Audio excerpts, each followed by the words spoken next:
Finally वो जादुई गुफा के अंदर पहुंच जाती है और वो अपनी मम्मी को बचाने के लिए सब कुछ कर लेती है। तो हेलो गाइस, हमारी वीडियो के अंदर आपका स्वागत है। अगर आपने हमारे चैनल को सब्सक्राइब नहीं किया है तो जल्दी से जल्दी प्लीज यार सब्सक्राइब कर लो। फिर बढ़ते हैं अपनी न्यू वीडियो की तरफ। ओके, इस लाल वाले बटन को क्लिक करके बेल आइकन को ऑल पे प्रेस कर देना। ओके। राजनगर के अंदर एक राजा का महल था जो कि एक बहुत ही बड़ा था। राजा की बेटी का 16वां जन्मदिन मनाया जा रहा था। सब कुछ तैयारियां हो जाती है। राजा की सपुत्री वहां से खड़ी होके सब कुछ देखती है। सब अच्छी तैयारियां हो रही थी। अचानक ही राजा की सपुत्री की नजर दरवाजे के ऊपर पड़ती है और यह देखती है कि वहां दरवाजे से तो बहुत ही खतरनाक जानवरों को अंदर लाया जा रहा है। कुछ समय बाद राजकुमारी के पिता राजा राजकुमारी के पास आने लगते हैं।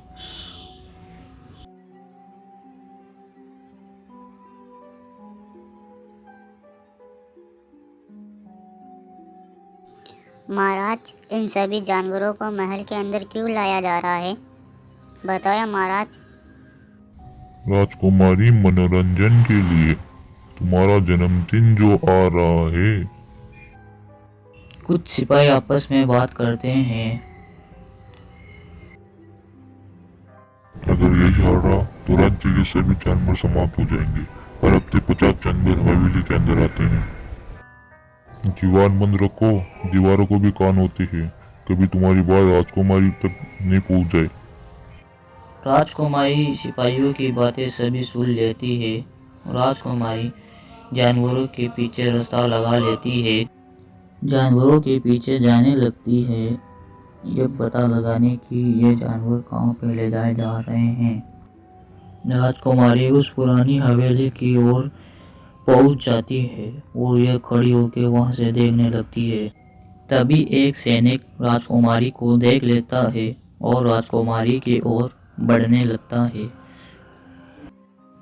और राजकुमारी को वो यह कहता है कि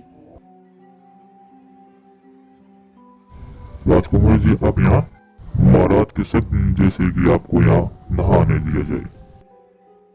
राजकुमारी को ये सब बातें कहकर सैनिक वहां से चला जाता है और यह जैसे ही सैनिक जाने के बाद राजकुमारी उस पुरानी हवेली की ओर बढ़ने लगती है। उन जानवरों के पीछे पीछे जाने लगती है। तभी राजकुमारी अचानक देखती है पुरानी हवेली के अंदर, तो उसको यह दिखाई देता है इसके अंदर बहुत ही खतरनाक चुड़ैल थी जो जानवरों को खा रही थी।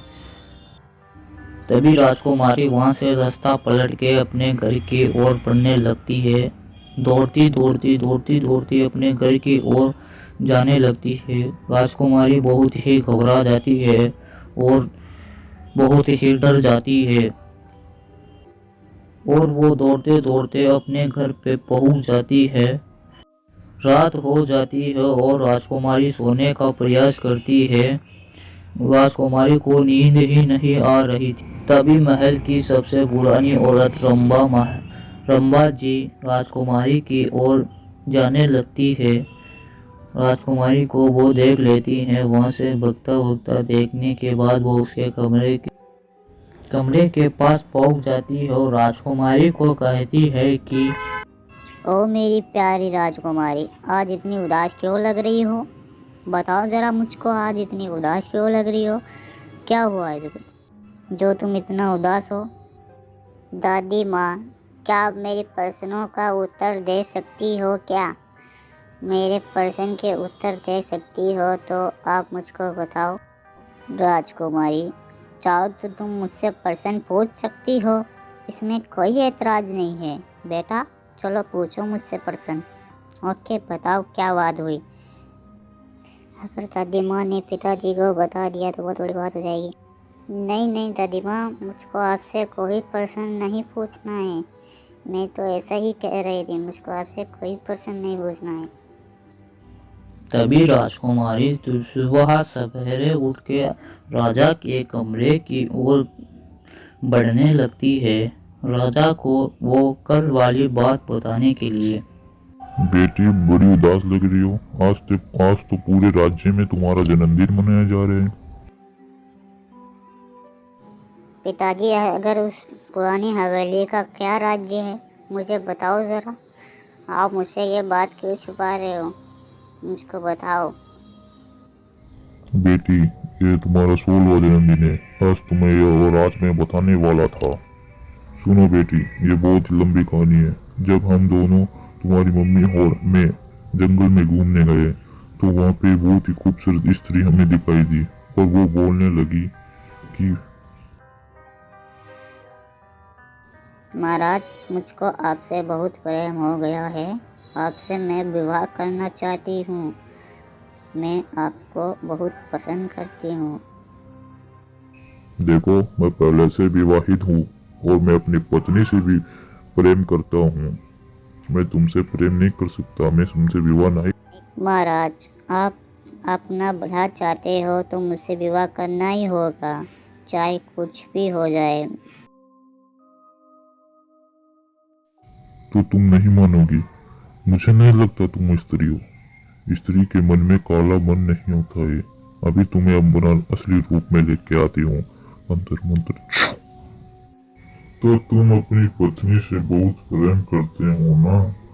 तो आज के बाद तुम्हारी पत्नी का चेहरा देख के ही तुम डर जाओगे। तभी वो जादूगर अब राजा की पत्नी को 3 सर वाली चुड़ैल बना देता है। वो ये देखते ही राजा बहुत डर जाता है और उसके लिए एक छोटा सा महल बना देता है उसकी प्रेम की याद में। जादूगर ये कहता है कि जल्द तुम्हारी एक बेटी पैदा होगी। तुम्हारी बेटी ये उसका चेहरा देख के ही उसकी जैसा ही हो जाएगी।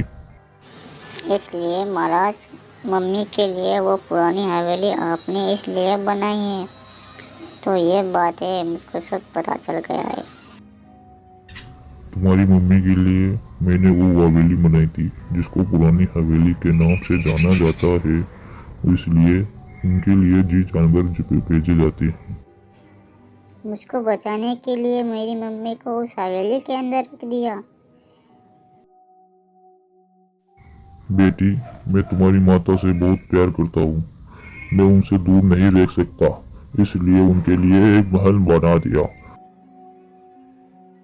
मैं अपनी माँ को बचा के ही रहूँगी। उस जादुई गुफा के अंदर जाके उस किताब से पहुँच के वो सब कुछ काम करके।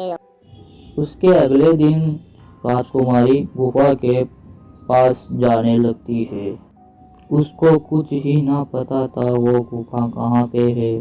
बस वो चलती जा रही थी, चलती जा रही थी, चलती जा रही थी, पर उसको रास्ता अपने आप ही मिलता जा रहा था। तभी वो नदी के पास पहुंच जाती है। बहुत ही थक गई थी, आराम करती है। तभी अचानक नदी के अंदर से जल परी निकलती है और वो ये देख के हैरान हो जाती है। उसके पास दौड़ती दौड़ती चली जाती है। अभी तो यहाँ पे थी जलपरी रानी, कहाँ पे गई? जलपरी जी, आप यहाँ पे क्या कर रही हो? वो भी इस नदी के अंदर, यहाँ पे क्या हुआ है जी? वो राजकुमारी बेटा, ये जादुई नदी है, यह कोई आम नदी नहीं है। तुम यहाँ पे क्या कर रही हो, मुझको बताओ। मैं अपनी माँ को बचाने के लिए यहाँ पे जादुई गुफा को ढूंढ रही हूँ। क्या जलपरी, आपको पता है वो जादुई गुफा कहाँ पे है? हाँ राजकुमारी, तुम एकदम सही दिशा पे आए हो। तुम्हें मैं सब बता दूंगा। इस नदी के अंदर ही वो जादुई गुफा है। मैं तुम्हें कुछ जादुई ताकत देती हूँ। तभी जलपरी उसको राजकुमारी को जादुई ताकत देती है। राजकुमारी, तुम्हें मेरी कुछ जादुई शक्तियाँ दे दिया है।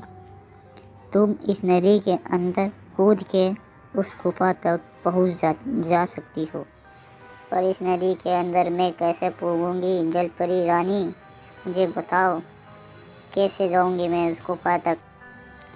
यहाँ से सिर्फ कूद के अंदर जाना है राजकुमारी, वो गुफा आपको दिखाई देने लग जाएगी। आप कह रही हो तो सच होगा, हम अभी कूदते हैं इस नदी के अंदर, चलो कूदते हैं। ओके जलपरी, बाय बाय, मैं जाती हूँ। अगर तुम पवित्र हो तो तुम्हें वो जादुई गुफा अपने आप ही दिखाई देने लग जाएगी। अगर तुम पवित्र नहीं हो तो तुम्हें वो गुफा नहीं दिखाई देगी। जलपरी जी, मैं बिल्कुल ही पवित्र हूँ, मुझे वो गुफा जरूर दिखाई देगी, देख ले। राजकुमारी जल्दी से तुम यहाँ इस नदी के अंदर कूदो, वरना टाइम समाप्त हो जाएगा। वो उस गुफा के अंदर कोई नहीं जा सकता है। जल्दी से इस नदी के अंदर कूद जाओ, जल्दी करो वरना टाइम खत्म। तभी राजकुमारी उस नदी के अंदर कूद जाती है और तैरना प्रारंभ करती है और धीरे धीरे वो आगे बढ़ना लगती है और नीचे की ओर बढ़ने लगती है। तभी राजकुमारी को वो जादू की गुफा दिखाई देने लगती है और उस गुफा के अंदर वो चली जाती है। तभी वो हैरान हो जाती है, इसके अंदर पानी है फिर भी मैं जीवित हूँ, क्या हुआ है, ऐसा कौन सा जादू किया है जलपरी रानी ने मेरे पास। राजकुमारी के पास एक साधु आ जाता है। राजकुमारी बेटा, तुम्हारी मम्मी को बचाने के लिए वो किताब ही तुम्हारी काम आएगी। उस किताब से तुम एक प्रश्न पूछ सकती हो। वो जादू की किताब के अंदर वो प्रश्न पूछ के क्या अपनी मम्मी को बचा पाएगी या नहीं बचा पाएगी। हम मिलते हैं अपनी नेक्स्ट वीडियो के अंदर, तब तक के लिए बाय बाय।